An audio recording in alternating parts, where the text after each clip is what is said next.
좀 사업을 했는데 사업이 잘 안 돼서 어렵게 사는 부부가 있었습니다. 이분들이 몇 년 전에 아들을 장가를 보냈어요. 그런데 한 친한 친구가 축의금을 100만 원을 내었습니다.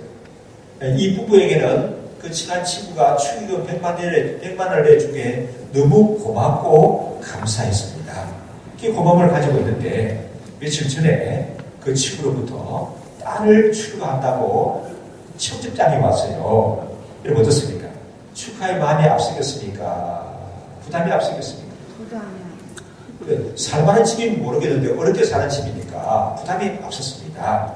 이 부부에게는 축의금이라고 하는 것은 축하하기 위해서 드리는 돈이라고 하는 그 이전에 뭡니까? 받은 만큼 내가 갚아야 될 돈이다 하는 그런 부담감으로 나와 있었습니다. 대부분의 요즘 한국 정서가 그렇죠. 그러니까 이 어렵지만은 100만 원을 내가 부주를 받았는데 그 딸 결혼하는데 그냥 있을 수가 없지 않습니까? 그래서 이웃에 가서 좀 크게 얘기해가지고 100만 원을 빌렸습니다. 이 100만 원을 가지고 그 친구 딸 결혼식에 참석해서 축의금을 냈어요. 그리고 나서 한 일주일쯤 지났는데 그 친구에게서 편지를 하나 하더니 등기 우편으로 왔습니다. 보통 결혼식이나 장례가 있고 나서 인사장을, 감사장을 보내잖아요. 근데 그런 걸 등기 우편으로 보내지는 않죠. 근데 이 친구는 이 감사장을 등기 우편으로 다 보냈네. 그래가지고 열어봤습니다. 열어보니까 편지와 함께 돈이 99만 원이 들어있더래요. 근데 그 편지에는 이런 내용이 쓰여 있었습니다. 이 사람아, 나는 자네 친구야. 자네 살림살이 형편을 내가 다 아는데 이제 축의금을 100만 원이나 낸다니 이게 말이 되는 소린가? 우리 우정을 돈으로 계산하는가? 우리 우정에 또 자네 형편을 볼 때 축의금 만 원이면 충분하다고 생각하네. 여기 99만 원을 보내니까 그리 아시고 받으시게. 만약에 이 돈을 안 받는다고 하게 되면 자네는 내 친구가 아니네. 그리고 그 힘들고 바쁜 생활 속에서도 또 부인과 함께 우리 딸 결혼식에 와줘서 너무 고마웠네. 우리 조만간에 식사 자리 한번 마련하겠네 하는 그런 편지 내용이 들어요. 여러분 어때요? 괜찮은 친구인가요? 괜찮은 친구입니까 여러분요? 네. 사람은 인생 살아가는데 누구를 친구로 만나느냐 또 어떤 친구와 함께 어울리느냐 하는 것이 매우 중요합니다. 우리 지난 시간 예수님께서 가버나움에 있는 한 집에 들어가 계셨습니다. 그래서 사람들이 어떻게 됐죠? 몰려왔어요. 얼마나 많이 몰려왔는지 그 집 안에뿐만 아니라 집 밖에도 성경에 표현들어가게 되면 사람들이 뭘 할 수도 없었다고요. 용신할 수 없을 정도로 움직일 수 없을 정도로 많은 사람들이 모였더라 그랬습니다. 그때 한 중풍병자가 있었는데 이 사람은 전신분수였습니다. 누워서 꼼짝을 못해요. 네 사람이 이 중풍병자를 들것에다가 메고 예수님 만나러 가자. 우리가 소문 듣는 예수님 만나게 되면 자네 고칠 수 있을 거야. 자네 나을 수 있을 거야 하고 이 중풍병자를 메고 왔습니다. 이게 어떻게 하는지 예수님 앞으로 나아가려고 하는데 예수님 앞으로 나아가기는커녕 얼굴도 볼 수가 없어요. 집이면 사람들에게 가득 차고 마당에도 가득 차고 집 밖에도 가득 차가지고 더 나아갈 수가 없습니다. 포기해야 되나? 나를 우리가 잘못 잡았나? 다음에 와야 되나? 그런 생각이 드는데 이 사람들은 거기서 포기하지 않고 어떻게 했다고요? 이 중풍병자를 들고서다 메고 지붕으로 올라갔습니다. 지붕을 뜯어가지고 이 중풍병자를 달아내렸어요. 예수님 앞으로. 그리고 예수님이 이건 뭐 하는 짓이냐? 줄을 서야지. 차례를 기다리지 않으면서 또 멀쩡한 나무 지붕을 왜 뜯어서 하고 야단치셨죠. 그죠? 당시 보셨어요? 지난주에 말씀드렸는데 예수님은 그들을 책망하지 않으시고 뭘 보셨다고요? 그들의 믿음을 보시고 그들의 믿음을 보시고 중풍병자를 고치셨습니다. 그래서 중풍병자가 야, 너 일어나. 너 제3을 받았느니라. 일어나서 너가 누워있던 그 들것을 가지고 메고 가야 하니까 중풍병자가 전신불수요. 꼼짝을 못하는 사람인데 벌떡 일어나더니만은 그 들것을 메고 집으로 씩씩하게 가는 거예요. 멋있는 장면을 우리가 지난 시간에 봤죠. 오늘 말씀에 보면은 예수님이 이제 집 안에 계시다가 갈릴리 호수로 나가셨습니다. 갈릴리 호수에 예수님이 계신 줄 알고 사람들이 또 몰려오는 거예요. 사람들이 모였습니다. 예수님께서 그들에게 하나님 나라의 복음을 가르치셨어요. 어디를 가든지 예수님은 가는 곳곳마다 사람들이 모였습니다. 그래서 예수님을 참 바쁘게 했죠. 예수님 무척 바쁘고 무척 바쁘신 것은 사람들이 너무 많이 모였기 때문에 그러한 것입니다. 그리고 지나가시다가 세간에 알페오의 아들 레이가 앉아있는 것을 봤습니다. 이 레이를 성경에서는 또 뭐라고 이름하는 거 하게 되면 마태라고 얘기를 해요. 세리 마태라고 여러분 알고 계시죠? 이 세리 마태, 알페오의 아들 레이, 같은 사람을 가리키는 것입니다. 같은 사람을 가리키는 거예요. 이게 이제 가버나움에 지나가시는데 그 세간에 앉아있는 것을 예수님이 보셨습니다. 이 가버나움이라고 하는 도시는 북쪽 갈릴리 지역에 있어서 교통의 요충지예요. 예수님의 사역 본부가 있었던 것이거든요. 그리고 이 다메섹 시리아에서부터 지중해로 가는 사람들, 특히 많은 상인들, 무역하는 사람들이 있지 않습니까? 그 사람들이 시리아에서 나갈 때 다메섹을 거쳐서 가버나움을 들려가지고 지중해로 빠져나가는 거예요. 그러다 보니까 이 무역이 아주 승행하고 사람들이 많이 왕래하는 도시가 가버나움입니다. 그래서 가버나움에 뭘 설치해야 되죠? 세간을 설치해야 되는 거죠. 그래서 이 가버나움에 있는 세간에 마태가 앉아 있었던 것입니다. 그래서 이 마태는 또 레이는 이 세간에 근무하는 세리였거든요. 당시 세리라고 하는 사람은 유대인들에게 굉장히 욕을 먹고 따돌림을 받은 사람들이었습니다. 세금을 거두어드리는데 이때 세금이 누구를 위해서 쓰임받는 거예요? 이스라엘이 로마의 식민지로 있었기 때문에 로마를 위해서 쓰임받는 거거든요. 그렇기 때문에 사람들의 심사가 좋지가 않죠. 우리가 로마를 위해서 세금을 내야 되나 하고 제한도 많이 했겠죠. 거기다가 사람들의 심리가 옛날이나 지금이나 동양 사람들이나 서양 사람들이나 받으러 오는 거 별로 안 좋아합니다. 그렇죠, 여러분. 주는 거 좋아하지만 받으러 오는 거 안 좋아해요. 빌리러 오는 거 안 좋아합니다.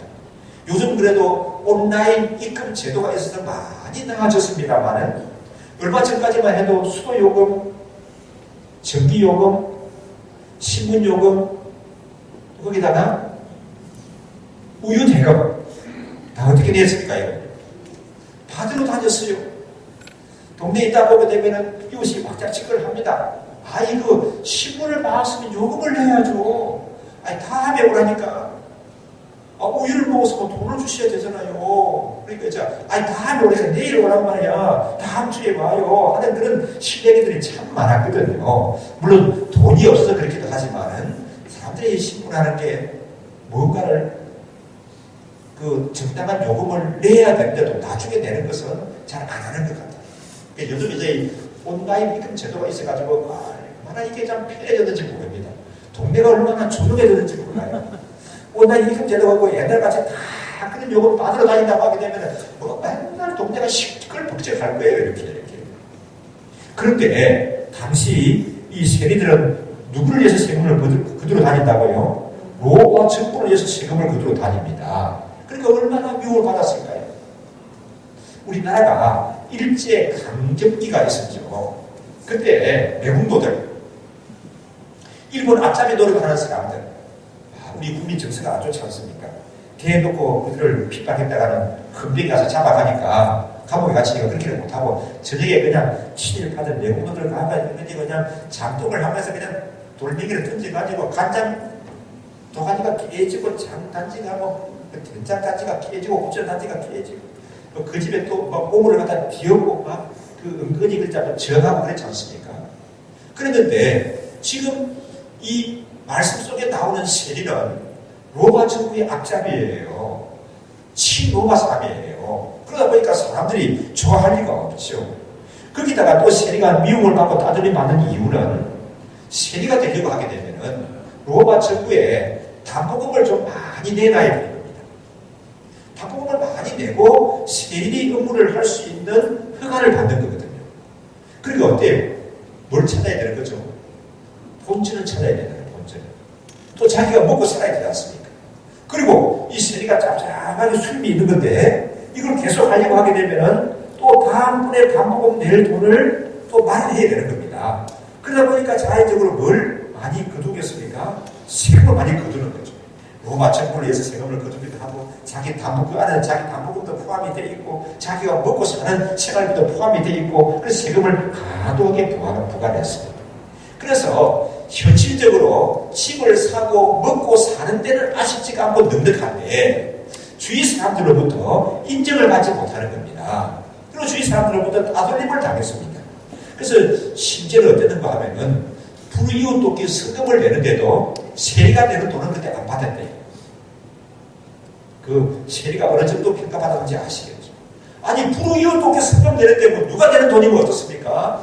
많이 내주면 고맙고 받아서 나눠주면 되죠. 그런데 유대인들은 세리가 내는 돈은 불이웃 돕기 성금을 안 받아. 그렇다는 거죠.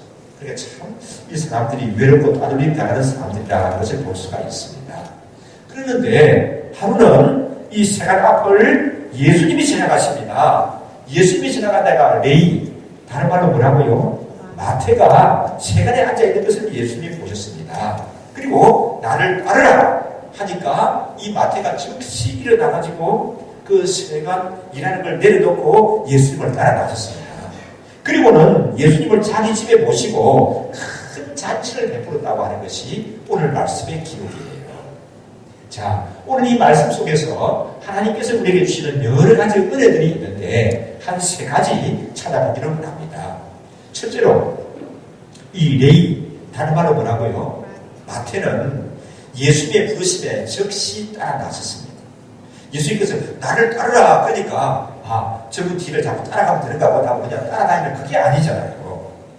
이 나를 따르라 예수님이 말씀하시고 이 마태가 예수님을 따라 나선 것은 어떤 의미가 있는가 하면은 우리 박윤선 목사님 주석 성경에 보니까 세 가지 의미를 얘기하고 있습니다. 첫째로는 자기 장래를 모르지만 자기 앞길을 모르지만 예수님을 자기 전 세계의 인도자로 믿고 따르는 것이다. 그렇게 해석했습니다. 이 마태가 예수님이 나를 따르라 하니까 따라 나선 것은 마태의 앞길을 몰라요. 자기 세계를 알기를 몰라요. 그런데 그 자기 전 세계의 스승이 되신다. 스승이 되는 분이다. 그렇게 믿고 따라 나선 거라는 겁니다. 두 번째는 예수님이 지도하시는 대로 무엇이든지 순종하겠다고 하는 그런 자세가 되어 있었다는 거죠. 세 번째 의미는 뭐냐 하면은 예수님과 함께 슬픔도 함께하고 예수님이 굶으면 자기도 굶고 예수님이 잡수면 자기도 먹고 예수님이 주무시면 자기도 자고 예수님과 함께 동고동락하는 것을 뜻한다. 그렇게 말씀했습니다. 그러니까 이 마태가 레위가 예수님을 따라 나선 것은 대단한 결단이다. 그렇게 볼 수가 있습니다. 이 세리 마태는 현실적으로 먹고 사는 데 있어서는 어려움이 없는 사람이에요. 요즘 이제 우리가 살아가는데 힘든 게 뭡니까? 자녀들 뒷바라지하는 게 힘들다고들 해요. 애들 공부시키고 자식들 뒷바라지 하는데 문제 없는 것이 세리 마태였습니다. 또 요즘 사람들이 보증금을 잘 열지 않은 이유가 이 시대가 불안전하니까 노후 자금을 마련해야 된다는 거예요. 노후를 대비해야 된다. 그래가지고 사람들이 걱정하고 그들을 졸라맨다고 그래요. 근데 제가 짐작하기로는 이 세리 마태는 뭐 노후 자금 별 걱정스럽지 않는 사람이었다고 생각합니다. 그런 마태인데 어떻습니까? 예수님을 따르게 되면 어떤 거죠? 그거 다 내려놔야 됩니까? 다 가지고 와서 따르는 겁니까? 내려놔야 되는 거예요. 욕을 먹기는 하지만은 그 세리라고 하는 직업이 그 가족들을 생활을 안정되게 보장해주고 수입을 안전하게 해주는 거예요. 근데 세리 마태가 저는 세리로 있으면서 예수님 따라다니겠습니다. 이게 아니잖아요. 이렇게. 예수님이 부르신 것도 그게 아니고 예수님이 부르신 점이 있으니까 그것을 내려놓고 다 따라다녀야 되는 거거든요. 그러니까 기득권을 자기가 누리는 기득권을 다 내려놔야 하는 겁니다. 그러면 예수님 따라다니게 되면은 현실적으로 금전적으로 수집하는 일이 많죠. 그렇습니까 여러분? 예수님이 이렇게 말씀하시잖아요. 사람들이 막 따라다니니까 너희들 뭘 보고 나를 따라다니느냐? 이거는 내 표현이에요. 뭘 보고 나를 따라다니느냐? 공중에 날아다니는 새도 집이 있고 여우도 굴이 있는데 인자는 뭐도 없다고요? 물에 둘 곳이 없다. 그들을 알고 너희들 따라다니느냐? 예수님이 그렇게 말씀하신 적이 계시거든요. 그래서 이 예수님의 발자취를 따르는 사람들, 예수님을 따라가는 사람들에게서 중요한 것은 좀 자기가 누리는 것을 내려놓을 줄 알아야 하는 거예요. 그거 다 가지고 예수님 따라다니려고 하니까 힘이 드는 거죠. 제대로 예수님을 따르지는 못하는 것입니다. 그리고 오늘날 있어서 예수님의 발자취를 따르는 제자들에게 있어서도 이 순종이 중요한 것이 되고 있습니다. 앞서서 우리 1장에 보면은 예수님의 제대로 부르심 받은 사람들 나오죠. 이름이 몇 사람 나왔는데 뭐 기억하시나요? 누가 나왔죠? 시몬과 그 형제 안드레가 있었고 또요 세베대의 두 아들 요한과 야고보가 있었습니다. 그분들이 뭐 하는 분들이었죠? 어부들이었습니다. 예수님께서 나를 따르라 할 때 어떻습니까? 예, 이거 다 정리하고 나서 배도 팔고 처분하고 그물도 다른 사람에게 다 양도하고 그때 따르겠습니다. 그랬습니까? 그물과 배를 버려두고 즉시 예수님을 따라 나섰더라. 그렇게 말씀하고 있습니다. 우리가 예수님을 구세주로 믿고 하나님의 자녀로 살아가는 것도 이런 즉각적인 순종이 좀 필요해요. 즉각적인 순종. 새해가 되었습니다. 새로운 삶을 살기를 다짐을 했습니다. 뭔가 이전과는 다른 변화된 삶을 살기를 원하고 있습니다. 그러면서도 여러분 자꾸 미룬다고 하게 되면은 아무런 열매가 없고 변화가 없는 거예요. 즉시 순종하고 시행하는 것이 필요합니다. 내가 좋은 계획을 가졌거든요. 좋은 생각을 가지고 있습니다. 그럼에도 불구하고 내 삶에 변화가 없다고 하게 되면, 내 삶에 그럼에도 불구하고 열매가 없다고 하게 되면 그 대부분이 왜 그런가 하면은 그 실행하는 것을 자꾸 미루기 때문인 것입니다. 자꾸 연기하기 때문이에요. 실행해야 되는 겁니다. 실행을 어떻게 하는 거라고요? 즉시 실행하는 겁니다. 순종을 어떻게 순종하는 거면 즉시 순종하는 것입니다. 그럴 때 열매가 있는 거예요. 그래서 세리마태는 예수님이 부르심이 있으니까 즉시 예수님을 따라 나섰다. 성경이 그렇게 말씀하고 있습니다. 두 번째 생각할 수 있는 은혜의 교훈은 이 레위는 다른 말로 또 뭐라고요? 마태는 예수님을 따르는 기쁨이 있었습니다. 예수님을 따르는 기쁨이 있어요. 여러분, 예수님을 따르는 기쁨이 있습니까? 예수님을 만난 감격이 있습니까, 여러분요? 하나님의 자녀로서 살아가는 그런 기쁨이 있습니까, 여러분? 이 세리마태는 예수님을 따르는 감격, 예수님과 함께하는 기쁨이 있었다는 겁니다. 그걸 뭘로 통해서 알 수 있나 하면은 예수님을 만나면서 너무 기뻐가지고 자기 집을 못 보냈습니다. 세리로 있을 때 수입 많이 늘어나고 집을 사고 재산을 늘리고 그때 가지지 못했던 그런 감격과 기쁨이 있는 거예요. 그래서 너무 좋아가지고 자기 집을 오픈해서 다 사람들을 막 불러 모아서 잔치를 열었습니다. 그 잔치에는 예수의 제자들도 참석을 했고 또 마태가 뭐 하는 사람이었다고요? 세리였습니다. 그러니까 많은 세리들도 참석을 하고 또 죄인들도 많이 함께했다고 그렇게 말하고 있습니다. 마태는 세리로 있으면서 현실적으로 누리는 것이 있었거든요. 현실적으로. 물론 욕을 먹기도 했지만은 그 경제적인 그런 측면에서 현실적인 힘의 그런 어떤 측면에서는 로마 정부와 관계된 그런 일을 하니까 그 나름대로 끝발도 부를 줄 알았고 많은 것을 누릴 수 있는 특권을 가지고 있었습니다. 그런데 예수님을 만나면서 그 다 내려놓았는데 내려놓고 나니까 예수님을 만난 그런 감격이 있는 거예요. 예수님을 모시고 살아가는 그런 기쁨이 그 10년 가운데 있었다는 것입니다. 그래서 이걸 주체할 수가 없어서 사람들이 기쁨은 뭐 하죠? 기쁨은 뭐예요? 그렇지 않나요? 우리 애가 대학에 합격했어요. 그럼 뭐 합니까? 내가 다른 사람에게 다 뭐라고 하니까 내가 한 돈 낼게. 내가 한 돈 낼게. 그치 우리 한 목사님을 만났는데 애가 수시 합격을 했대. 그러니까 옆에 있는 목사님들 하는 얘기가 그냥 있으면 안 되겠구만. 우리 밥 먹을 일이 또 생겼네. 그러더라고. 그게 우리 뭐 이발 정세 아닙니까? 세리마태도 그냥 있을 수가 없어서 사람들을 불러 모아가지고 크게 잔치를 벌린 것을 볼 수가 있어요. 세리로 살아갈 때 가지지 못했던 그런 감격이 있었다는 거예요. 누구를 만나면서? 예수를 만나면서. 세리로 살아갈 때 가지지 못했던 그런 보람과 기쁨이 이 마태의 심리 가운데 있었습니다. 예수님과 함께하면서 그런 것이 있었다는 거예요. 제가 한번 여러분에게 여쭤볼게요. 예수 그리스도가 여러분에게 누구신가요? 예수 그리스도가 여러분에게 누구십니까? 예수님은 여러분의 어떤 분이시죠? 우리 그런 얘기하지. 야, 내가 너한테 그것밖에 안 되냐? 그런 얘기 하셨어요. 예수님은 나에게 어떤 분이신가요? 어떤 분이신가요? 이걸 대답 못하시면 안 되는데. 예수님은 나의 어떤 분이셔야 돼요? 나의 구세주이십니다. 맞습니까? 맞습니다. 예수님은 나의 구세주이세요. 나의 구원자이세요. 그 예수님을 내가 구세주로 믿음으로 말미암아 하나님의 자녀가 되는 권세를 누리게 되고 천국 소망을 가지게 되고 지옥을 무서워하지 않고 세상의 거짓자들을 두려워하지 않고 하나님 은혜 가운데 거하게 되는 거예요. 내가 예수님을 구세주로 영접함으로 말미암아 되는 겁니다. 예수님은 나의 구세주이십니다. 아멘이신가요, 여러분요?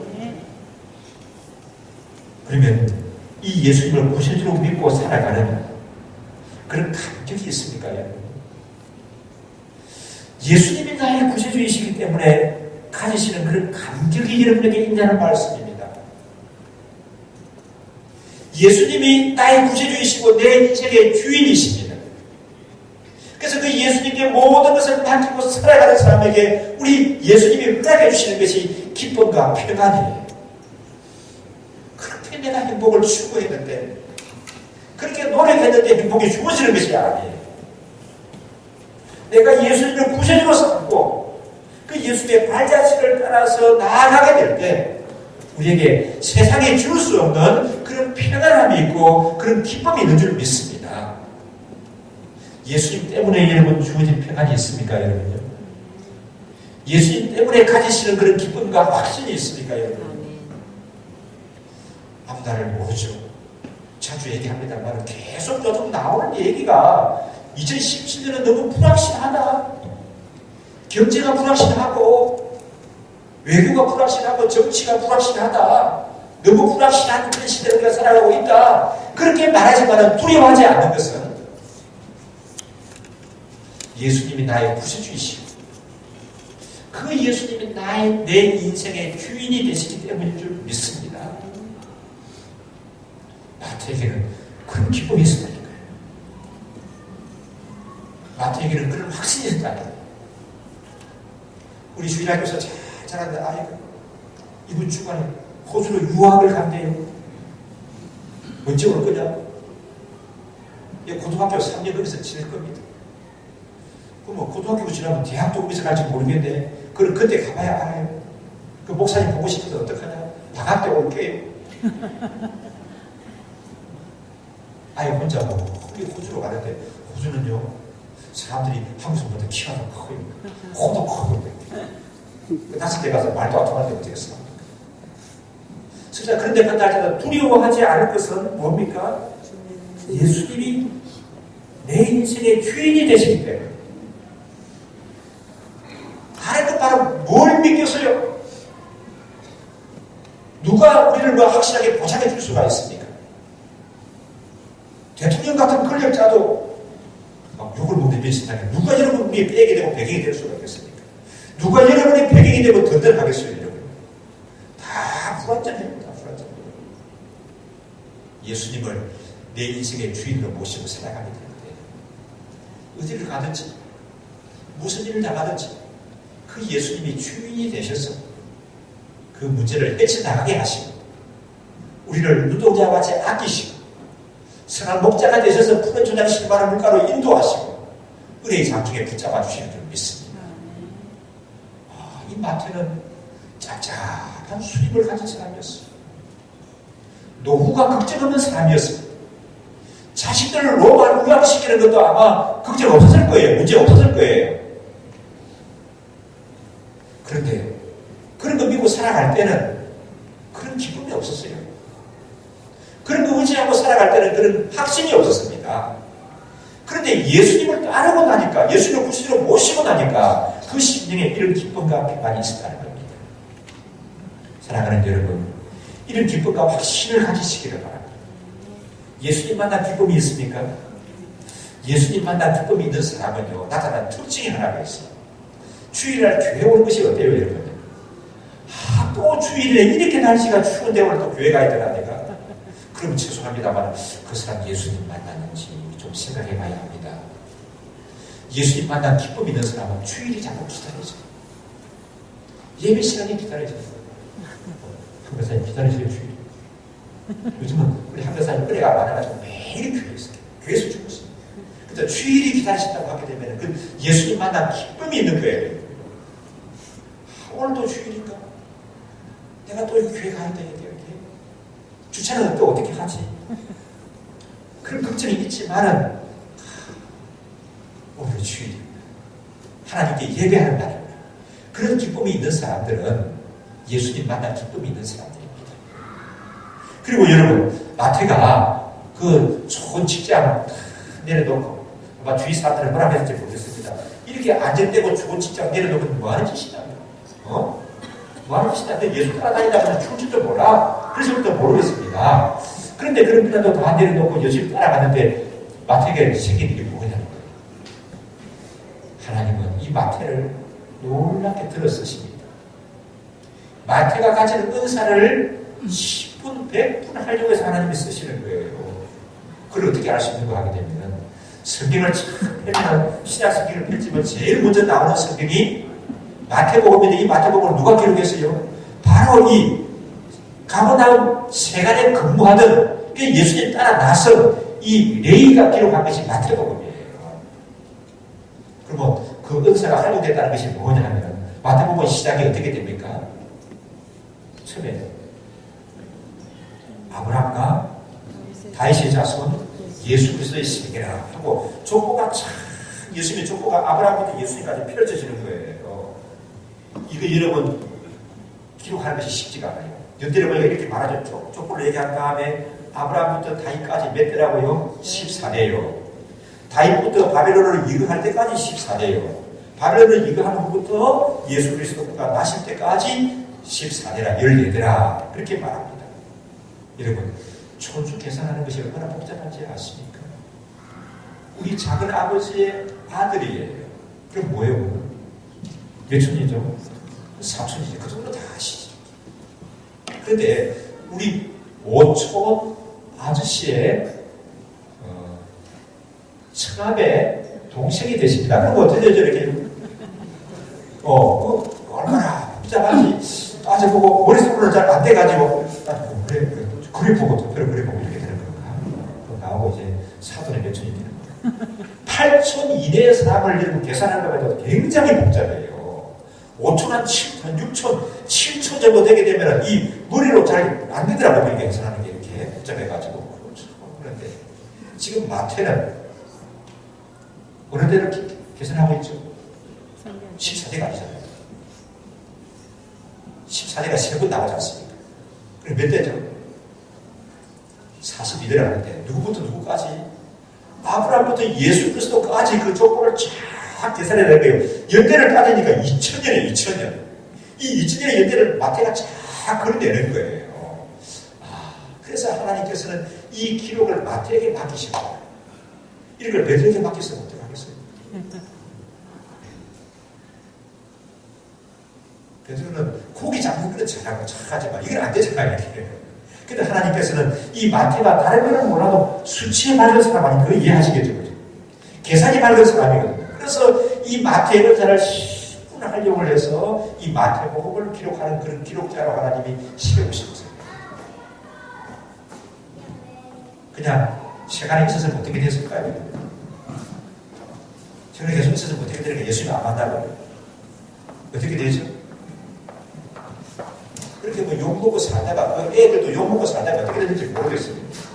잡혀갔을지도 모르겠어요.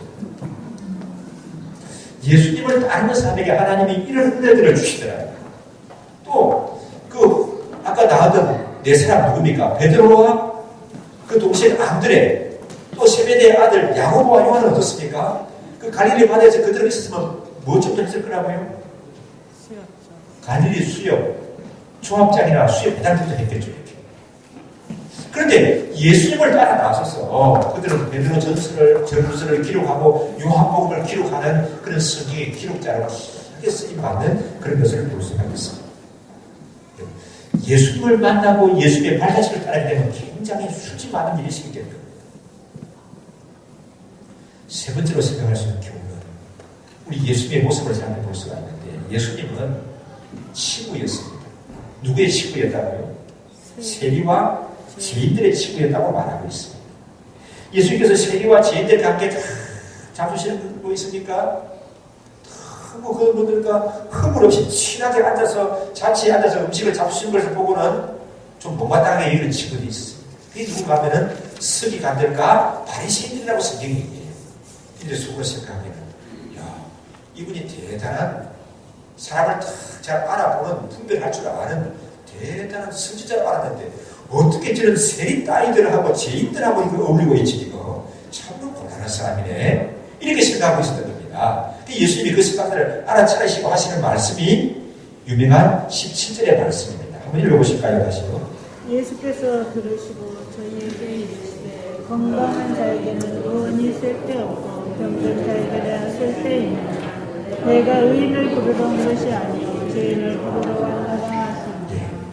한 유명한 말씀입니다. 건강한 사람에게는 의사가 필요가 없고 병든 사람에게 의사가 필요하다. 나는 의인을 부르러 온 것이 아니라 죄인을 구원하기 위해서 오신 거다. 왔다. 그렇게 말씀하는 것을 봅니다. 그렇죠 여러분요. 의사는 건강한 사람에서 필요한 것이 아니라 아픈 사람에서 필요한 거라는 거죠. 예수님께서는 세리와 죄인들의 친구였습니다.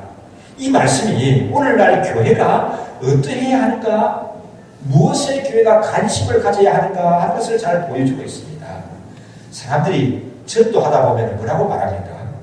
저는 아직도 죄가 많아가지고 교회 나가기가 좀 그래요. 제 문제를 좀 해결한 다음에 교회 나가겠다고 합니다. 어떻게 보면 정성이 가득하다 볼 수 있는데 그건 맞아요, 틀려요. 제 문제 해결하고 교회 나오려고 하게 되면 언제 나오게 되죠? 영 못 나와요. 또 어떤 분들은 솔직히 그런 분도 있습니다. 우리 남자 성도들 가운데는 보면은 제가 지금 술도 먹고 담배도 피우는데 이건 조금 정리하고 교회 나가야 되지 않겠습니까? 우리 애들도 교회 나가는데 체면이지 내가 담배는 좀 정리하고 술은 정리하고 교회 나가겠습니다. 그렇게 말하는데 여러분 교회는 완전한 사람들이 모이는 데가 이다 아니다? 아니에요. 거룩한 사람들만 모이는 곳이 이다 아니다? 아니에요. 영적으로 건강한 사람들만 모이는 것이 교회가 아니에요. 그래서 우리가 깨끗하고 완전해서 예수 믿는 것이 아니라 예수님 믿음으로 말미암아 어떻게 되는 거예요? 완전해지고 깨끗해지는 거예요. 예수님 믿음으로 말미암아 건강해지는 거예요. 그래서 유명한 말이 있죠. 교회는 무엇이다? 부자. 교회는 무엇이다? 뭐라고 해야 되죠? 완전한 사람만 모이는 게 아니라니까요. 어려운 사람들만 모이는 것이 아니라니까요. 건강한 사람들만 모이는 것이 아니라니까요. 그런 사람들이 오히려 교회가 더 필요로 해요. 그래서 교회는 뭐다? 그러면 여러분 아픈 사람들이 모이는 곳은 어디예요? 병원이죠. 교회는 뭐예요, 여러분요? 병원이에요. 교회는 병원. 교회는 병원이에요. 교회는 완전한 사람, 잘난 사람, 거룩한 사람들만 모이는 것이 아니라는 거예요. 힘든 사람, 어려운 사람, 연약한 사람, 죄 많은 사람, 허물 많은 사람, 그런 분들이 모이는 겁니다. 그래서 예수님은 세리와 죄인들의 친구다. 심지어는 또 성경 뭐라고 하냐면 창기의 친구다. 그렇게 말했습니다. 그런 사람도 다 예수님 만나게 되면 소외감 가지지 않고 함께 있는 것을 볼 수가 있습니다. 그러면 제가 또 하나 질문을 드리겠습니다. 여러분은 어떤 분들과 친하시죠? 여러분은 어떤 분들과 친하십니까? 여러분은 누구의 친구예요? 누구의 친구입니까? 예수님은 누구의 친구라고요? 총독 빌라도의 친구고 제사장 가야바의 친구고 성경이 그렇게 말씀 안 하거든요.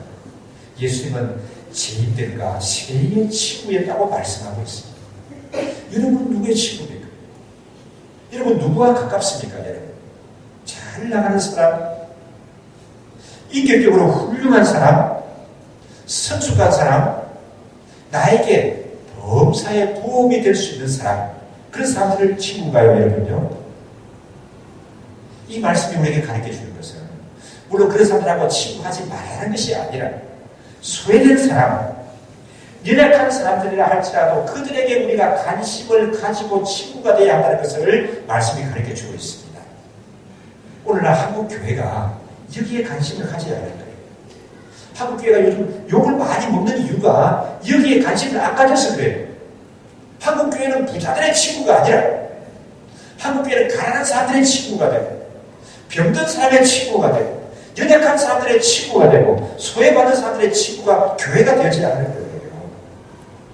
얼마 전에 지난해 인구 조사한 그 통계치가 발표가 되었습니다. 10년 전에 조사한 것과 지난번에 조사한 것과 비교를 했는데 그거 보니까 종교인 숫자가 나와 있어요. 불교인 숫자가 761만 몇십백으로 나와 있습니다. 그런데 지난 10년 동안 불교가 증가했을까요? 줄어들었을까요? 296만 명이 줄어들었대요. 10년 전보다 10년 후 인구조사를 해보니까 불교인들은 296만이 줄었다는 겁니다. 그럼 천주교는 어떤가 하니까 천주교는 389만인데 천주교도 많은 숫자가 10년 동안 줄였다고 그렇게 통계치가 나와 있습니다. 그러면 우리가 속한 개신교는 어떨까요? 줄었을까요? 늘었을까요? 줄었어요? 늘었어요? 이 각 교회에서 느끼는 체감 온도가 있지 않습니까? 체감 온도가. 10년 전하고 지금하고 교회가 예수 믿는 사람이 늘었어요? 줄었어요? 대부분 줄였다고 생각하거든요. 저도 줄였다고 생각하고 대부분 많은 목사님과 교회가 다 줄였다고들 얘기를 해요. 그런데 그 인구조사 통계치에 보니까 개신교 숫자가 자그마치 967만 명, 10년 동안 123만 명이 늘었대요. 그래서 이런 많은 목사님들이 이게 통계 잘못된 거다. 왜? 이 교회에서 느끼는 이 체감 온도가 있잖아요. 체감 온도를 보니까 이 통계 숫자 잘못된 거다. 그렇게 말했거든요. 근데 곰곰이 생각해 보니까 잘못된 것이 아니에요. 그래도 이 숫자가 맞아요. 인구조사는 이게 맞아요. 각 교회에서 여러분, 각 교회에서 보고하는 각 교단의 통계되는 숫자를 보게 되면 자기 교단 숫자를 다 하게 되면 무슨 말로 5천만 명이 넘는데요. 왜? 교회들이 어떻게 됩니까? 이사 간 사람, 10년 전에 등록에다가 이사 간 사람, 하나 있나라 간 사람, 이런 사람들 다 자기 교인이라고 끌어모아가지고 보고를 하는 거예요. 그러니까 각 교단마다 통계치를 다 내고 모으게 되면은 이게 대한민국 인구 숫자보다 많다는 그런 얘기가 있어요. 그러니까 인구조사는 이게 정부에서 하는 게 좀 비교적 맞아요. 그럼 이게 뭘 말하는가? 분명히 우리 체감 온도는 낮은데 기독교인이 10년 동안 123만 명이나 늘었다고 하는데 이게 무슨 일인가? 가만히 살펴보니까 여기에 뭐가 포함이 되는가 하면 이단들이 포함이 되어 있어요. 인구조사할 때 이단들의 이름은 종교, 나는 뭐라고 쓰겠어요? 불교라고 쓰겠어요? 이단이라고 쓰겠어요? 다 기독교 이렇게 표시하는 거예요. 이 이단이 굉장히 많이 늘었다는 겁니다. 거기다가 또 뭐가 있습니까? 가난한 교인들이다. 가난한 교인들. 가난한 교인이 뭔지 아십니까? 모르시고요. 이게 가난이라는 말이 유명한데 가난이라는 말을 거꾸로 해보세요. 뭐예요? 안 나가 교인. 교회 안 나가는 교인들, 가난한 교인이라고 해요. 자기를 물어보면은 종교가 뭐예요? 기독교예요. 그러면 주일날 교회 가요? 나는 교회는 안 나가요. 이런 사람들이 또 많이 늘었다는 겁니다. 근데 그런 사람들이 인구 조사할 때 뭐라고 종교는 뭐라고 쓰겠습니까? 그리고 자기는 교회 안 나가면서 아버지 어머니가 기독교인이에요. 그러면 그 종교단에다가 불교, 유교 그렇게 쓰겠습니까? 다 기독교라고 쓰는 거예요. 그러다 보니까 실질적으로 이 체감본들은 낮지만은 인구조사에 가게 되면은 기독교인들이 이렇게 늘었다고 말하고 있습니다. 그러면은 이게 전체 몇 프로가 되는가? 967만이면은 이게 전국 몇 프로 되는가 하면 따져보니까 한 18% 내지 19%가 되겠습니다. 그러면 이 기독교인이라고 조사된 사람들은 다 구원받는다는 것을 가정을 해도 오늘 저녁에 예수님이 재림하신다고 하게 되면은 대한민국 인구의 몇 프로가 구원을 받습니까? 18% 내지 19%밖에 구원을 못 받아요. 그러면 구원 받는 사람이 많습니까? 안 받는 사람이 많습니까? 구원 못 받는 사람이 훨씬 많죠. 81% 내지 82%가 구원 못 받고 지옥 갈 수밖에 없는 거예요. 왜 그들은 구원을 못 받습니까? 왜 구원을 못 받아요? 예수님을 안 믿기 때문에. 예수님을 안 믿기 때문에 구원을 받지 못하는 겁니다. 오늘날 우리 교회가 어디에 관심을 가진다고요? 이 19%의 관심을 가지는 것이 아니라 몇 프로의 관심을 가져야 된다고요? 81%에 속한 이 사람들, 오늘 예수님이 재림하신다고 하게 되면 예수를 믿지 않기 때문에 지옥 갈 수밖에 없는 이 사람들에게 관심을 가져야 된다는 겁니다.